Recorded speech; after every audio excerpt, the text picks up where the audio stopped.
Okay.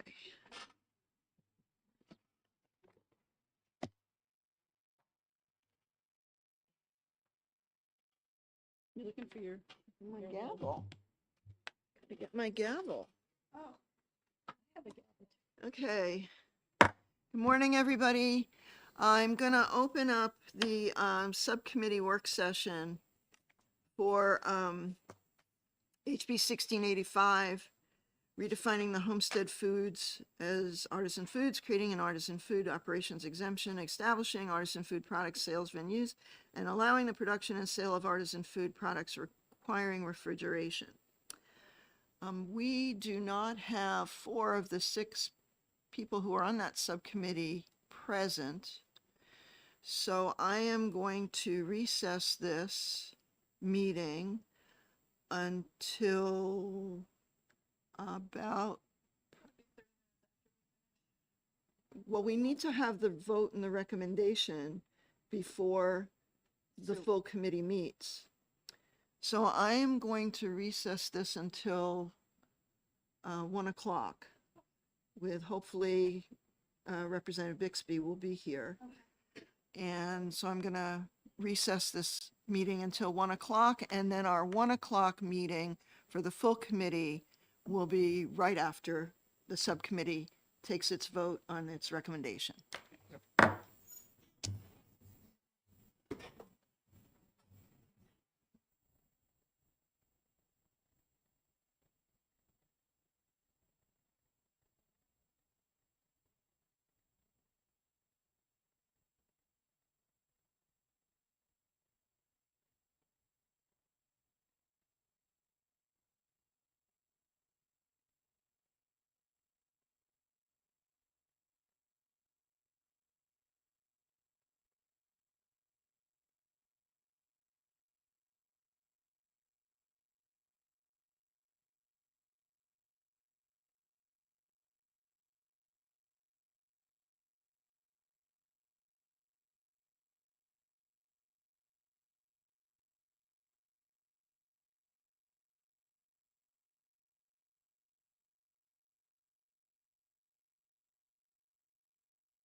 Yes, yeah, yeah. You were deputized to vote with us, so we were just wondering why one of us, not on the artisanal foods subcommittee, couldn't follow that norm and be deputized to vote. Learned since that you have to have The 24-hour notice. Okay.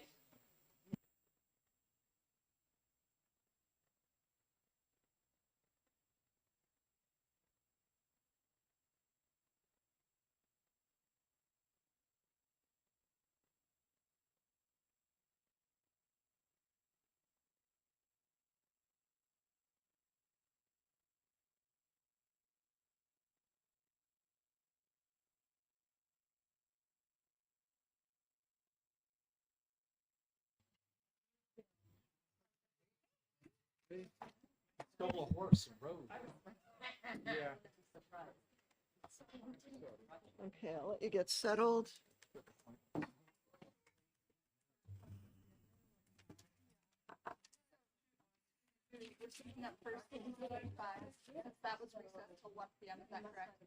Yes, we're gonna do the subcommittee first.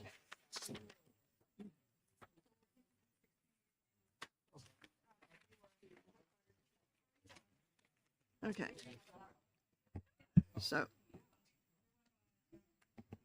Good afternoon, everyone. I am going to convene the meeting of the subcommittee work session for the Food Safety Subcommittee, which has the members of myself, Representative Comtois, Representative Bixby, and Representative Murray.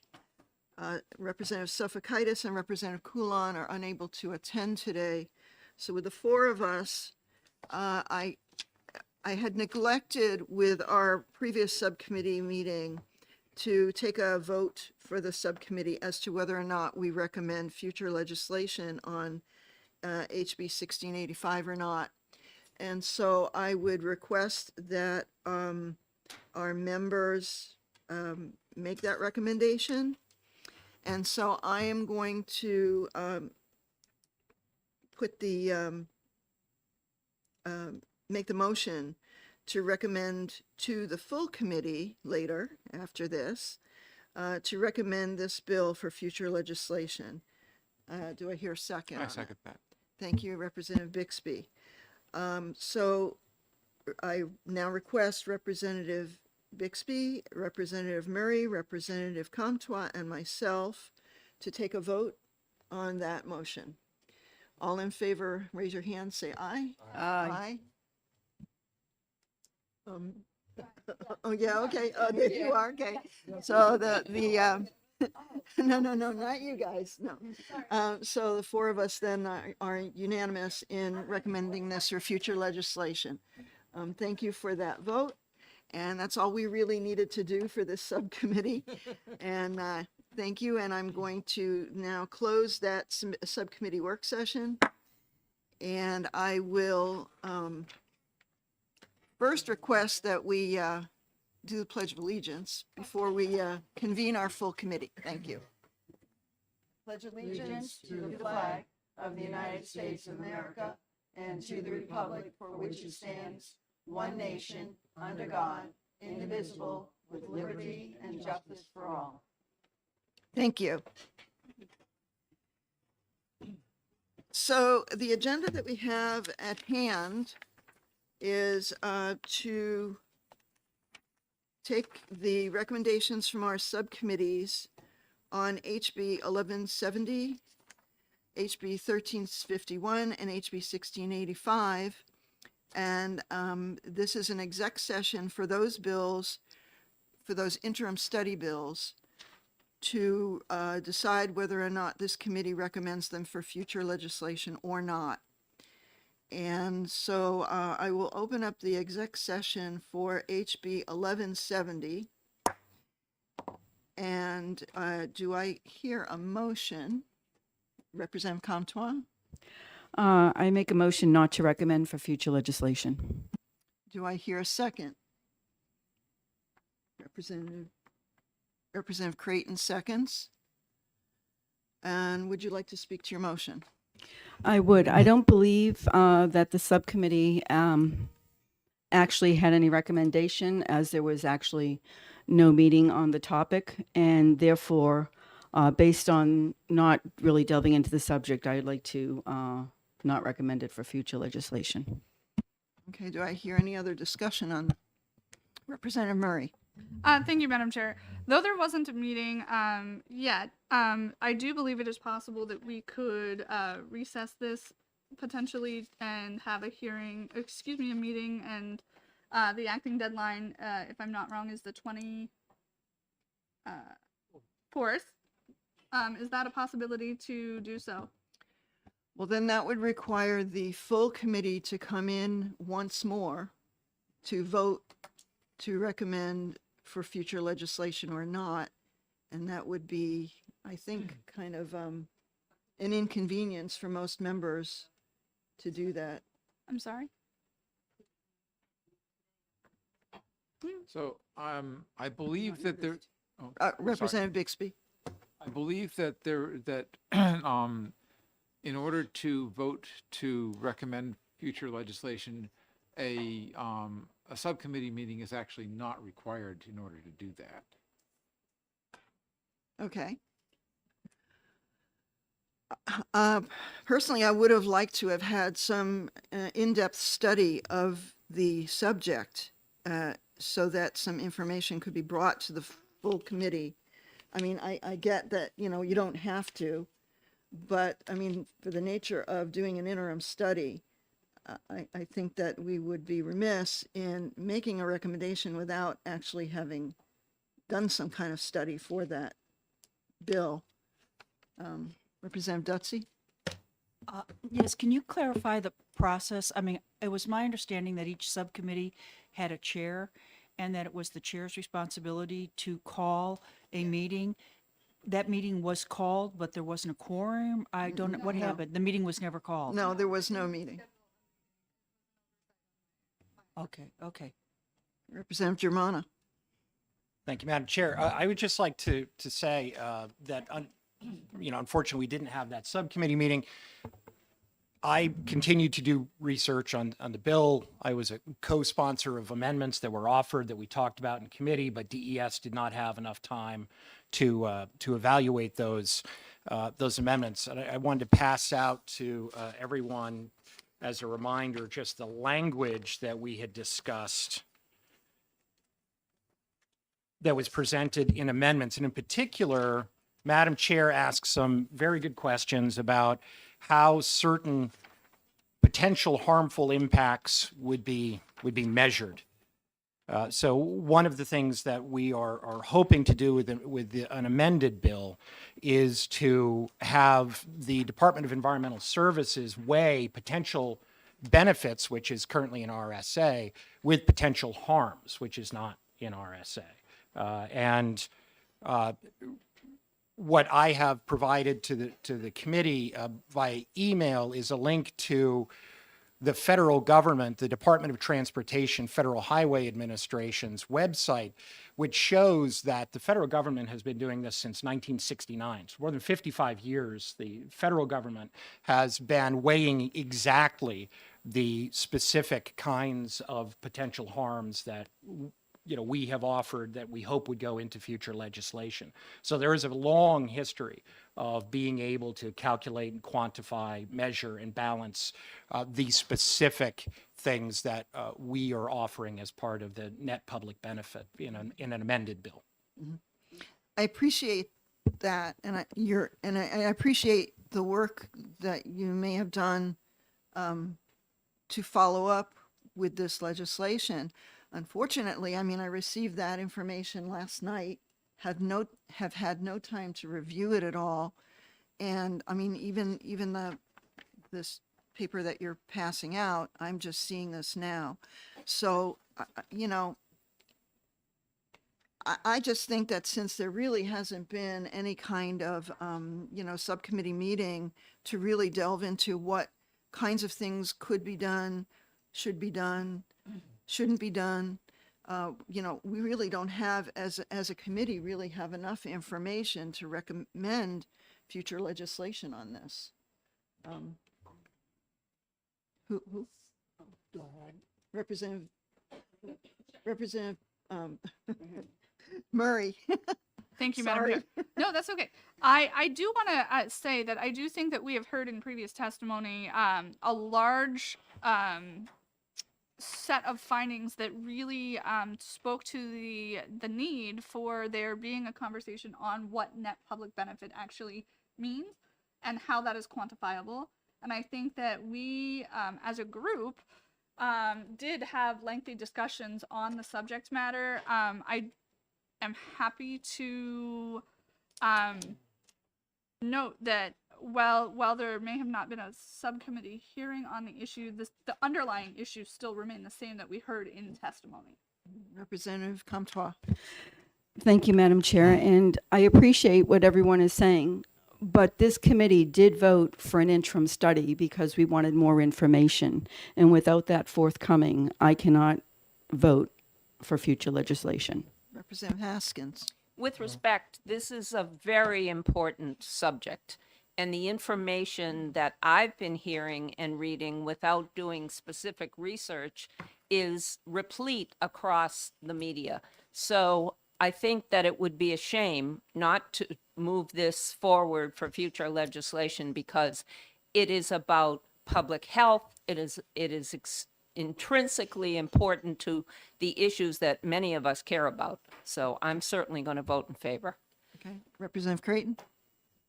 Thank you, Madam Chair. I guess the way I look at this is we as a committee looked at this last spring and we decided that it needed a little bit more work and there was not work done on it as we had agreed. Although I see the value of the bill and there's portion of the bills, I think we had an agreement with each other that we'd look at it and we'd study a little bit more, and we didn't do that. That being said, as Representative Germana stated, there is precedent for this, and if there is a separate bill, then that bill can be fired separately. But I think as a committee, we've not done what we said we were going to do, and we don't have additional information. And so I would vote not to recommend it since we have not done our due diligence. However, I would be glad to look at a bill that took apart subsets or whatever of this and proposed new legislation. I think that would be a valuable exercise. Over. Representative Knapp. Yeah. Thank you, Madam Chair. I just have a question for you or Representative Bixby as to, as a sort of still new legislator. If we recommend this for future legislation, then the committee would work on that legislation versus if somebody filed this, if someone was to file new legislation related to this fall. What is the difference between us recommending it for future legislation and, as Representative Creighton said, filing related legislation this Representative Bixby. year? Yeah, so functionally, there's no difference. So the recommendation of when we voted interim study, we basically killed the bill for this term, and the actions of one term can't bind the next term. So the only thing that a recommendation for future legislation would provide a little bit of a sort of moral boost, but it has absolutely no legal bearing whatsoever on what comes forward for another bill. So if we don't recommend for future legislation on this, then I think that the next step would be to for all those who are interested in this bill to work with Nick on sponsoring it for next term. Yep. Representative Germana. Thank you. I understand kind of the argument that's being made, and I appreciate it that we recommended it for interim study. Unfortunately, the interim study didn't happen. I do just want to point out, however, that if the committee were to vote in favor of future legislation, that's not a vote in favor of specific future recommendation. That's not an endorsement of the specific language in the original bill or of the amendment, right? A vote in favor of future legislation is a recognition that what we have now is a system that makes no sense. What we have now is a system in which making a decision, you draw up a pro list and not a con list. And what we should have is a system that requires us to draw up a pro list and a con list and to balance those two to determine where we go from there.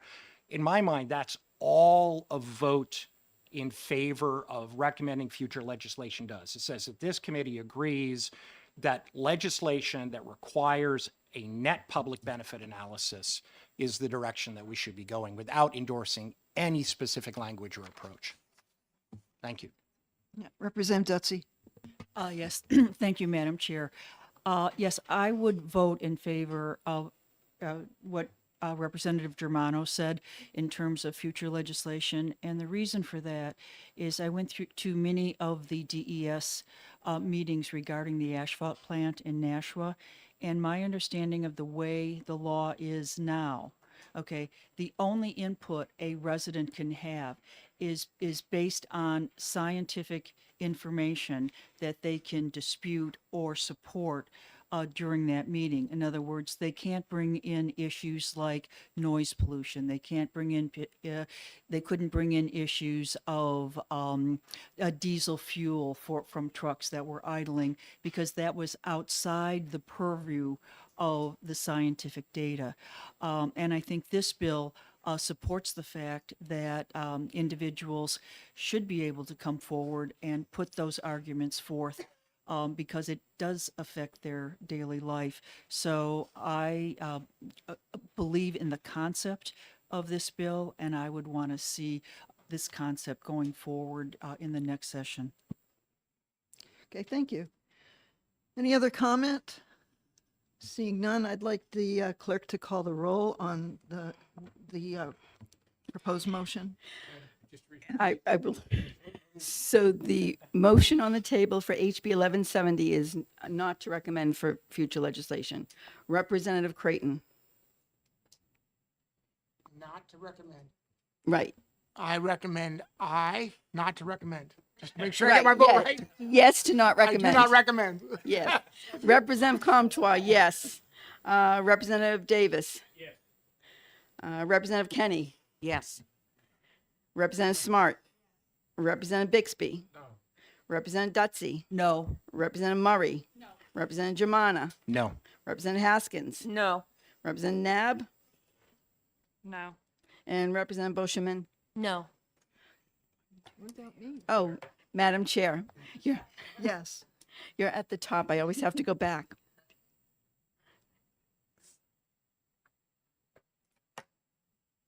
The motion fails 6-7. Thank you. I- Representative Bixby. Yes, I move that we recommend further legislation. Any discussion? I think we've discussed it. Who made the second? I think, no, somebody already did. Germana. Germana. Moved by Representative Bixby.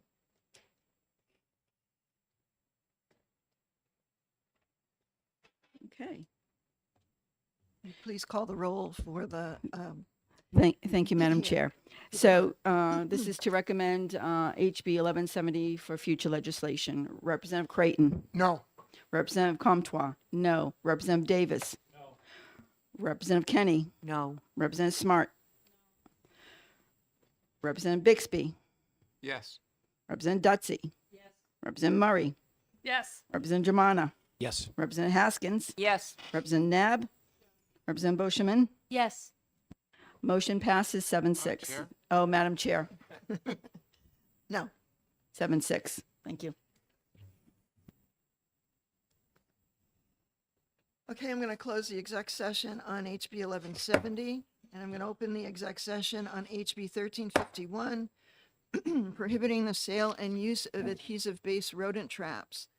And I would request that the chair of the subcommittee who reviewed that bill or discussed that bill, Representative Bixby, please give your subcommittee's recommendation on that. The subcommittee recommended on a 4-1 vote that we do not proceed with further legislation. And the basis for that was essentially that we didn't see what potential legislation would actually look like, and there was not a proposal that was different than what the previous legislation that did not get approval was. Okay, thank you. Would you like to make a motion? Oh, on- I guess as chair of that subcommittee, I will move what the subcommittee recommended, which is not to recommend no further legislation. Okay, Representative Comtois? I'll second that. Thank you. Any discussion on that? Representative Haskins? Yes, thank you. As the dissenting vote, I have to say that I did a pretty poor job of presenting my opinion about this topic. Oh, you never do a poor job. Thank you. I think a lot of it had to do with the fact that I really didn't understand what interim study was. And I've had this conversation with Representative Bixby, who was equally kind about it, but I don't feel very good about it. Nevertheless, I think that this topic, about which there is much new information, remains what I called it originally, a 19th century solution to a rodent problem. I introduced the idea, which some of you already know, contraception for rodents, which is a indeed 21st century option for this topic. I also said that there is indeed evidence that unintended animals are being caught in these glue traps, that they are inhumane, they represent torture, Fish and Game is against them. There's a lot of testimony by wildlife sanctuaries that work with the critters that get caught on these things. And it strikes me that we can do better than that, which is why I voted for future legislation, which I surely will be part of. Thank you Thank for you. that. I would just like to add, before I go to Representative Comtois' comments, that yes, I mean, I see that contraception and that there are other means by which to control rodents, but with regard to the glue traps themselves, I believe that, personally, I just don't want to eliminate a non-chemical form of rodent control from the toolbox of those who can use it. And places that have been ensnaring non-targeted species simply have been using them in the wrong places that they should not. So, I mean, I also agree that for purposes of prohibiting adhesive-based rodent traps, I would support no on future legislation. And Representative Comtois, you had some comments. Thank you, Madam Chair. So, as I discussed in our interim study, I was at a Farm Bureau meeting and we were discussing different ways to control rodents. Obviously, contraception came up as one of the ideas and it was acknowledged that it is working. So that is an option. However, they want more options. And when I hear, and I'm not disputing the fact that adhesive traps may be using outdoors, it's really hard for me to understand how that stickiness is, if you get sand on it or anything, it basically, nothing really sticks to it. I went out after that hearing and purchased one of the non-toxic organic that was highly recommended, that I was told that worked 100%, that the person no longer had any rodents at their home. I mean, not only I scrubbed the area, I triple sprayed everything, and it did not work. Because I wanted to see if in true there was another option for me to use. It was not. Sticky traps is only one tool in the toolbox. We are getting ready. I think that we understand that the second generation coagulants are going to not be able to be used by individuals. So you're eliminating another tool for controlling rodents. Rodents are a public health menace. And we need to have all the non-toxic tools in our toolbox to be able to control them in and around our farms, our feed, our homes. And I think, as you're seeing, so, we had the discussion. Some people at that meeting were like, oh, no, I would never use them. And we're like, great. And other people are like, we really need it as a tool. So people already have the option of whether they want to use them or not. So I think that eliminating a non-toxic way to control them would be detrimental in a lot of instances. Thank you. Representative Dutzy. Thank you, Madam Chair. I have 2 points to make. Unfortunately, I was not able to attend the subcommittee meeting, but I did provide the chair, Representative Bixby, with some of my concerns and ideas. One of the things that I think we should be doing is we should be putting a label on all of those packages that basically say this product has been deemed inhumane for wildlife and may inadvertently catch pets or whatever, in the trap. I think to put some type of a warning label on it so the consumer knows that wildlife organizations do consider this to be an inhumane treatment would be helpful, and it doesn't ban the product. Secondly, and that hasn't been discussed here, so I just wanted to bring it up. Secondly, I recently watched a webinar that was raptors as a biological weapon against rats. And in that, they indicated that one raptor will eat 3 rats a day, and that barn owls, that my understanding are we do not have in this area for for perpetuity because of the cold winters, but barn owls eat 1,500 rats a year. Yet what we do is we have escars, okay, that infect the rats that eat it. The raptors eat the rat, and then we kill the raptors because of what they've eaten. So we're inadvertently killing the non-toxic remedy that we have. And it seems to me that farms are a perfect environment, for raptors. I don't know all about it, but I know, I guess what they're saying is, if you want raptors, put a raptor perch in your yard or on your land and you'll get raptors. So I think those are some of the things that we should be thinking about and talking about. And, I would agree with Representative Haskins, and I would vote for moving this legislation along, not this particular piece of legislation, but the concept. And I do think labeling is a place to start. Representative Comtois.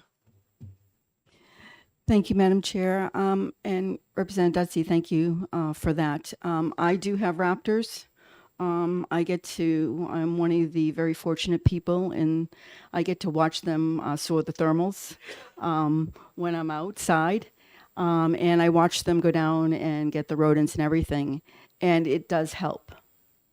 But it isn't it's not 100% solution. And once they're in your home or in a building, those raptors can't get to those rodents. And that's why we need the tools in the toolbox. Representative Kenny.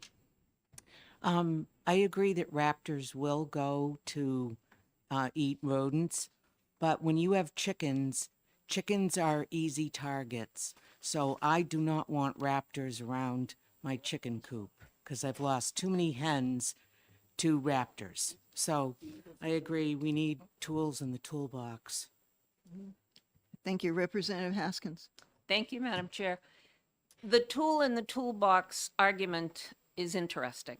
I would wager that when they introduce second generation anticoagulants, SCARs, I'll call them SCARs, it's easier to remember. They said it was a necessary tool in the toolbox. And now the federal government is prepared to say it's a lethal tool, so we don't want it in the toolbox. I would say if we have to label something as even potentially inhumane, why are we selling it if it's inhumane? So I respect the fact that my colleague and friend Dutsy, Representative Dutsy, suggests that the labeling might be the way to go, but that's what I get stuck on. Not to make a pun. That was inadvertent.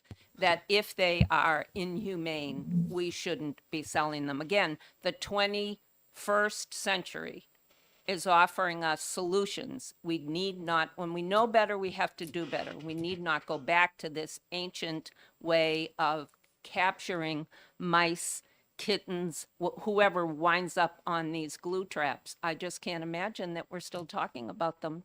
Yeah, thank you. I am aware that from the box that Representative Comtois brought in, that there is labeling on these items that say do not use these in open places, that they should be enclosed indoors, used indoors, where birds, kittens, snakes, whatever would not be, the non-targeted species would not be involved. So I think, for purposes of labeling, we already have labels on them.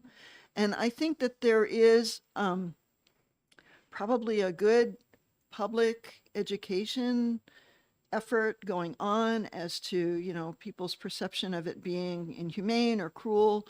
So there are people who are not buying them simply because they agree with that. But there are people who are buying them and using them because it is a means by which they can control the rodent population without the use of chemicals. Food safety, food preparation places, schools, places where you don't want chemicals involved. And to ban that completely, I think would be a big mistake, because it does have a use, it does have a place, and people just need to know better how to implement these kinds of control methods. So that's my thought on that. Any other discussion, or can we go to the vote? Representative Dutsy. Just say quickly, for rodents indoors, you have cats. Okay? Well, and not and they are, and I have 3 cats. They are very effective. If I have any rodents in the house, it's rodents they bring in, we catch them and take them outside. That's number 1. The other 2, the labeling that they have right now doesn't specifically say that per wildlife organizations, this product is considered inhumane. And that's different. I mean, look at what they did with cigarettes. This product may cause cancer. Boom. You still want to smoke? You can. We're not banning cigarettes, but this product may cause cancer. And I would say the same thing. This product is deemed inhumane to wildlife by conservation organizations. You can still buy it, you can still use it, but I think that's much more effective than saying, be careful where you put this. Okay, thank you for that.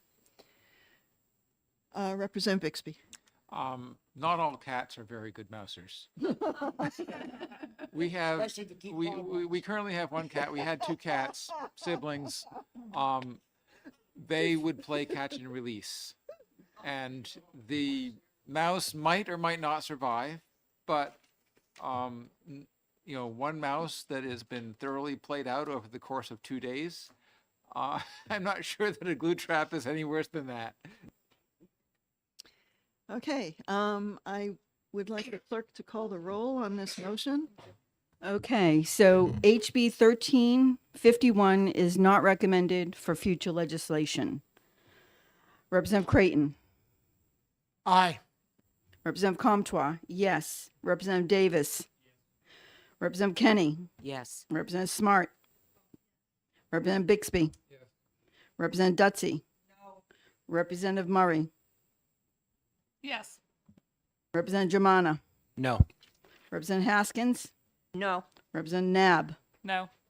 Representative Busherman. No. Madam Chair. Yes. 1, 2, 3, 4, 5, 6, 7, 8. 1, 2,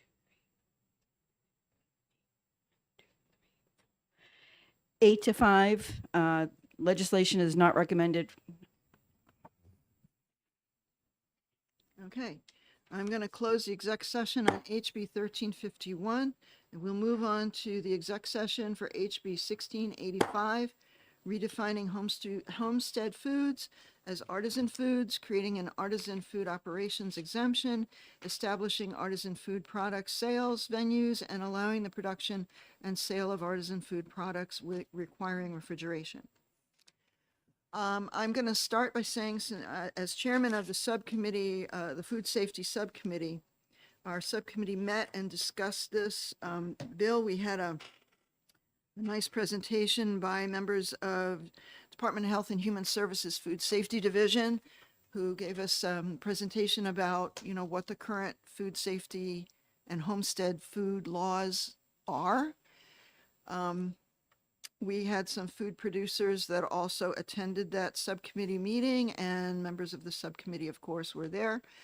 And we had a good discussion about some of the shortcomings of the current laws and some ideas about where changes could be made to the food safety and homestead food RSAs. So with that, the subcommittee did meet briefly this morning, and unanimously, the four of us, Representative Comtois, Bixby, and Murray, voted to recommend yes on future legislation on this particular bill. Seeing that we have already some ideas from DHHS as well as food producers and members of the subcommittee, I would wholeheartedly have this committee recommend yes on future legislation for this bill. So do I hear a motion for this bill? I'll make a motion. Representative Comtois. Thank you, Madam Chair. I'll make a motion that we recommend HB 1685 for future legislation. Do I hear a second? Representative Kenny. Okay, would you like to speak to your motion, please, Representative Comtois? Thank you, Madam Chair. We had a really nice meeting, kind of like a roundtable almost for our interim study, a good presentation from DHHS, and a lot of good information came out of this hearing that we had, and a lot of great ideas. DHHS has already come up with some ideas, as Representative Aaron just said, as along with some others. We found some holes in the law and some loopholes that or some things that really need to be corrected to make it easier for people to produce in their kitchen. And, we knew that this bill itself was not ready for prime time, but because of the interim study, a lot of great ideas have come forth, and I think it'll have an impact on people in New Hampshire. Thank you. Representative Bixby? Yeah, I unfortunately I was not able to make it to that subcommittee meeting, but I've sort of been looking at the process and looking at who's been involved in it, and my feeling is that as long as we involve Food Protective Services in the drafting of the bill, so that we know that we're putting together something that they would feel comfortable enforcing, I would be I would strongly encourage this sort of legislation. Thank you. Any other comments? Then I would, Representative Nab. I just have a question for the subcommittee. Is this essentially a rebranding of the idea of homestead foods? Is that the big picture goal of this? No, but the ideas that were discussed was to work on expanding some of the food offerings that our local producers can produce and sell, and how they sell them, to make it easier for them to sell them. So, I think the whole notion of really balancing risk management with food production versus foodborne illness is really at the crux of what we've been looking at. And So I think that, I don't know if that answers your question, but yeah, okay.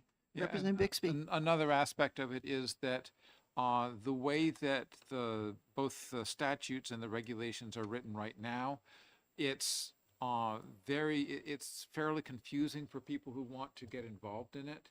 And it's not a matter of branding, it's a matter of making the procedures more straightforward and more aligned with what people can actually do. So, for instance, one suggestion was there exists an occasional food producer program where you can, without further licensing, you can produce food for sale in your home at the moment under 4 times a month, 4 times in 30 days. And one of the things that was brought up was, well, if that's 4 times in 30 days, then it is not, you can't establish a weekly schedule like, I'm going to have this available every Wednesday. So by doing things like shifting that to 28 days, that makes it possible for people to do it more effectively. And that's just one example of the sorts of tweaks in existing statutes and regulations that could make it a lot easier for people to do it. I agree. Okay, totally agree on that. If you're gonna put in a bill on that, I'll co-sponsor. This was part of what you suggested. Yeah. Yeah. Okay, any other comments? Seeing none, I'd ask the clerk to call the roll on this. Thank you, Madam Chair. So it's HB 1685, and it is recommended for future legislation. Representative Creighton. Aye. Representative Comtois, yes. Representative Davis. Representative Kenny. Yes. Representative Smart. Representative Bixby. Yes. Representative Dutsey. Yes. Representative Germana. Yes. Representative Murray. Yes. Representative Haskins. Yes. Representative Nab. Yes. Representative Busherman. Yes. Madam Chair, Yes. 13-0, motion passes. Wonderful. Thank you. I'm going to close the exec session on HB 1685. And I am extremely happy that the very last vote that this committee has is a unanimous one. Bravo to you all, to us all. For these 3 votes that we took, the person who made the motion on the bills, I would appreciate a very brief committee report. Just, it's just could be a sentence or 2, which is what we need to provide our committee assistant. So, is there any other business anybody would like to bring up? Because other than that, I just want to thank this committee immensely for a very productive and enjoyable biennium. I am very, very pleased with the work that we've accomplished, and I will miss all of you, some of you, and I hope you all have a very productive fall and a great winter season. Representative Haskins. I believe we know we have a couple of colleagues who are not returning to us, and I wanted to thank them, Lisa and Sherry. Anybody that I'm missing? Yes, Corinne, right, yeah. Enjoyed getting to know you both, and will miss you, and I'm sure that you are looking forward to a lovely retirement from this particular activity. Yes, there you go. I expect we'll see Representative Dutsey again. Yes. Thank you. Okay, thank you. And with that, I'm going to adjourn Environment and Agriculture of the House. Thank you. Good job, Madam Chair. Thank you.